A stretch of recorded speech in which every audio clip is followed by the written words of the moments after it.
Hello friends, నా పేరు కుమార్ అండి. మీరు చూస్తున్నారు Kumar own bike mechanic channel అండి. ప్లీజ్ అండి లైక్ చేయండి, కుదిరితే నన్ను కూడా సబ్స్క్రైబ్ చేయండి, ఎంకరేజ్ చేయండి. ఈ మన రాయల్ ఎన్ఫీల్డ్కి బ్రేక్ ప్యాడ్స్ ఏమో బాగున్నాయండి, కానీ బ్రేక్ మాత్రం చాలా కిందికి పడుతుంది.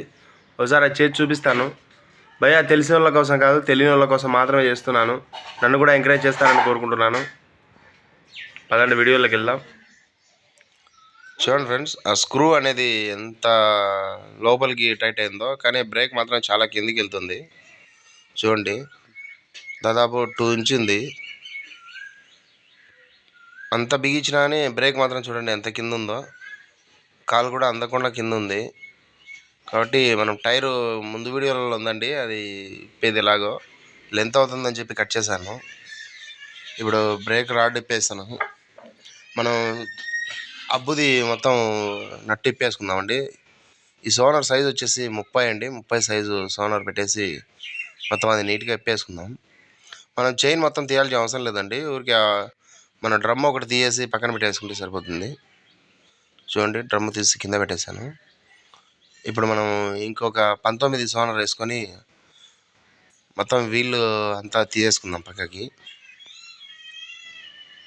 సోనార్ ఇక్కడ పెట్టాను, 19 సోనార్ అండి.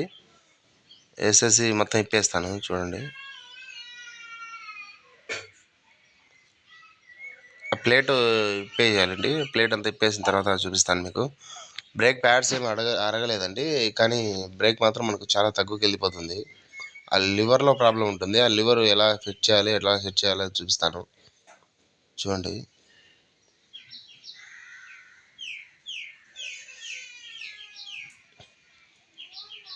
ఇప్పుడు చూడండి, అవి ప్యాడ్స్ అనేవి పూర్తిగా అరగలేదు అసలు. కొత్త దానికి దీనికి ఏం తేడా ఉండదండి, అరగలేదు. కొత్త రీసెంట్గానే వేసాం మనం, కానీ ఎందుకు అవి అలా అవుతున్నాయి. మనం మొత్తం ప్లేట్ అంతా తీసుకున్నామండి. ప్లేట్ పక్కగా తీసుకుని అది మొత్తం ఇప్పేద్దాము. ప్లేట్లో మొత్తం అన్నీ ఇప్పేయాలండి. ఇప్పుడు ప్యాడ్స్ అన్ని తీయేద్దాం. ఇవి బాగున్నాయండి, స్ప్రింగ్లు కూడా కట్ అవ్వలేదు, బాగున్నాయి. అదేదో దారం ఉండింది. ఇప్పుడు మొత్తం ఎలా ఇప్పాలనేది చూడండి.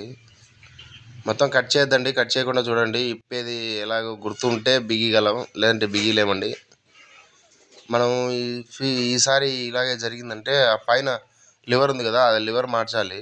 అది మొత్తం టోటల్ లోపలికి వస్తుంది. ఇదిగోండి, ఆ లివరే మార్చాలి. ఆ లివర్ మొత్తం ఇప్పేసిన తర్వాత బయటకు వచ్చిన తర్వాత ఇలా ఉంటుంది. ఆ లివర్లో నుంచి ఆ స్క్రూ బయటికి రావాలండి మనకి. ఇప్పుడు ఆ స్క్రూని కొడుతున్నాను. సారీ అండి, సెల్లు పట్టుకోనికి ఎవరు లేక అలా చేశాను, కాబట్టి కొంచెం కనపడలేదు. కొంచెం అడ్జస్ట్ చేసుకొని చూడండి. మనం అది మొత్తం కిందికి తీయాలి. సెట్ అయింది మొత్తం పూర్తిగా, చాలా రోజులు అవుతుంది కదా. ఈసారి ఆ కాయ మొత్తం కొత్తది వేద్దాము. ఇప్పుడు వర్క్ అవుతుంది మనకి, ఎటువంటి ప్రాబ్లం లేదు, అదే సెట్ అవుతుంది.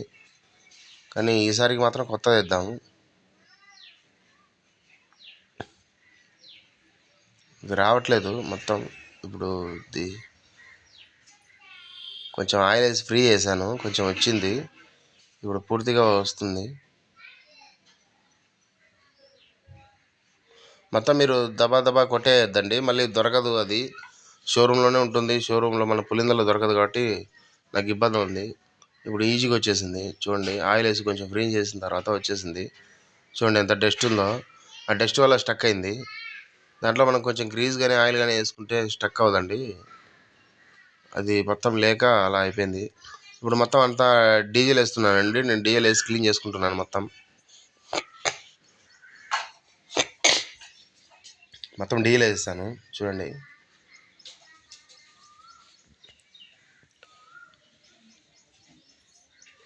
డీజిల్ వేసుకొని మొత్తం అంతా క్లీన్గా బ్రష్ తీసుకొని క్లీన్ చేయండి.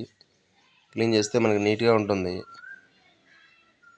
మన బండి మనం చేసుకోవడం ఆనందం అండి, కాబట్టి మన బండి మనం చేసుకోవడం తెలిస్తేనే చేసుకోండి. సోనర్లు అన్నీ ఉంటే చేసుకోండి, లేదంటే సామాన్ లేనిది చేయొద్దండి.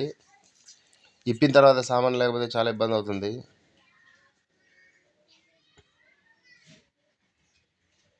ఇలాంటివన్నీ మెకానిక్లు చాలా ఓపికగా చేయరండి. అన్న కొత్తది వేసుకో అని చెప్పేస్తారు డైరెక్ట్. డైరెక్ట్ కొత్తది వేసుకో అని చెప్తారు. ఆ కొత్తది దొరకదు, మనకు చాలా ఇబ్బంది అవుతుంది. కాబట్టి క్లీన్ చేసుకోవడమే చాలా బెస్ట్ అండి. మెకానిక్ తెలిసిన వాళ్ళు ఉంటే ఏం ఇబ్బంది లేదు, చేస్తారు ఓపిక్గా. చూడండి ఫ్రెండ్, అప్పుడు టైట్గా ఉండింది కదా, ఇప్పుడు ఎంత ఫ్రీగా వెళ్తుందో చూడండి. అప్పుడేమో చాలా టైట్గా ఉండింది. లివర్ కూడా క్లీన్ చేద్దాం.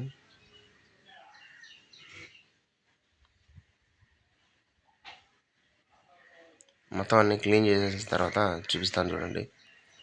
అంతా నేను క్లాత్ పెట్టి నీట్గా తుడిచేసానండి. మొత్తం అన్ని క్లీన్ చేసి నేను క్లాత్ పెట్టి తుడిచేసాను. ఇప్పుడు మనం గ్రీజ్ వేసుకుందాం.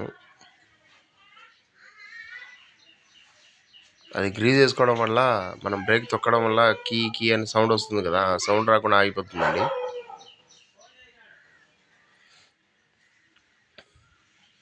చూడండి ఎంత ఫ్రీగా ఉందో. ముందు మాత్రం చాలా టైట్గా ఉండింది, ఇప్పుడు చూడండి ఎంత ఫ్రీగా ఉందో. ఇప్పుడు మనం ఎలా ఉండిందో అలాగే ఫిట్ చేయాలి దీనికి.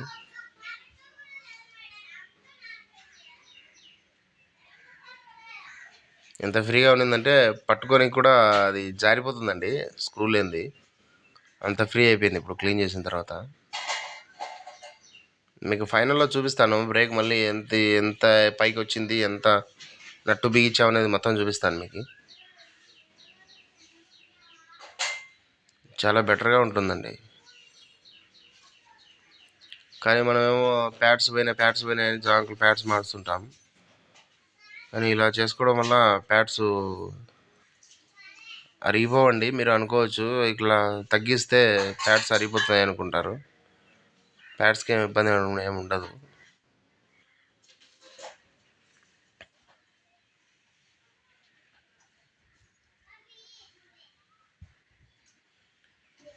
చూడండి, వీళ్ళు మాత్రం కొత్తవి వేయలేదండి, నేను పాతవి వేస్తున్నాను. మళ్ళీ వీళ్ళని పాతవి వేసేసాను.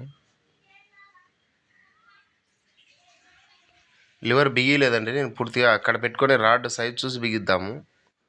లివర్ అయితే పూర్తిగా బిగిలేదు.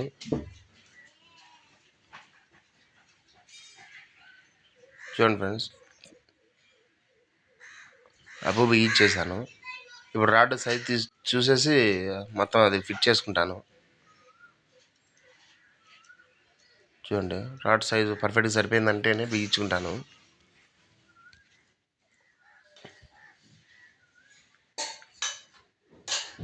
అది మనం చేత్తో ఫుల్గా ఫ్రెష్ చేసిన తర్వాత ఫ్రీగా ఉంది కదా, ఆ ఫ్రీ ఉన్నదంతా మన చేత్తోనే వెళ్ళిపోవాలి, అదంతా టైట్ చేయాలి. దాని తర్వాత ఒక 3 థ్రెడ్లు మాత్రం ఎక్కిస్తే బ్రేక్ పడిపోద్ది.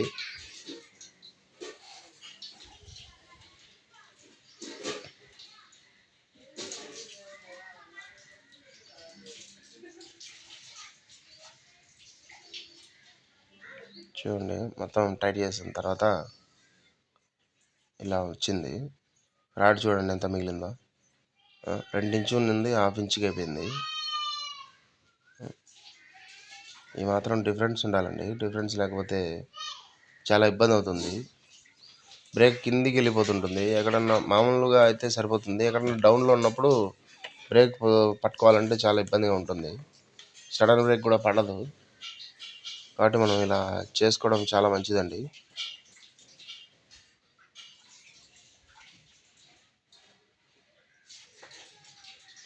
నాకు అది లివర్ అనేది ముందు పాత మెకానిక్ అనుకుంటా, ఎవరో మెకానిక్ అనుకుంటాను, కడపలో ఏమో చేపించానండి నేను. అప్పుడు ఆయన బిగియడము లెంత్ ఎక్కువ పెట్టి బిగించాడు, లెంత్ తక్కువ పెట్టి బిగించాడండి, లెంత్ తక్కువ పెట్టి బిగించాడు. అందుకని అది ఎక్కువ డై అవుతుంది కానీ బ్రేక్ మాత్రం ప్రెషర్ ఇవ్వట్లేదు. అందుకని నేను లెంత్ ఎక్కువ పెట్టి బిగించేసాను. ఇప్పుడు బ్రేక్ మాత్రం చాలా బాగుంటుంది. చూడండి ఫ్రెండ్, ఎంత తక్కువ అయిపోయిందో స్క్రూ మొత్తానికైతే. ఇప్పుడు బ్రేక్ చూడండి, అప్పుడు మనం ఎంత కిందికి తొక్కామో తెలిసిపోతుంది కదా మీకు. ఇప్పుడు చూడండి బ్రేక్ ఎంత కిందికి తొక్కుతుందో చూడండి. ఇక్కడే టైట్ అయిపోతుంది ఫుల్గా, చూడండి టైట్ అయిపోయింది కదా. ఇప్పుడు కాలు మనకు బాగా అందుతుందండి, చూడండి. చూసారు కదా ఫ్రెండ్స్, నా వీడియో మీకు నచ్చినట్టుంటే కనుక ఖచ్చితంగా లైక్ చేసి సబ్స్క్రైబ్ చేసి కుదిరితే గంట కొట్టి ఆల్లో పెట్టుకోండి ఫ్రెండ్స్. నన్ను కూడా ఎంకరేజ్ చేస్తారని కోరుకుంటున్నాను. ఏదో నాకు తెలిసినంత వీడియోలు చేస్తున్నానండి, నన్ను కూడా ఎంకరేజ్ చేయండి ప్లీజ్ అంటే ప్లీజ్. నన్ను కూడా ఎంకరేజ్ చేస్తారని కోరుకుంటున్నాను.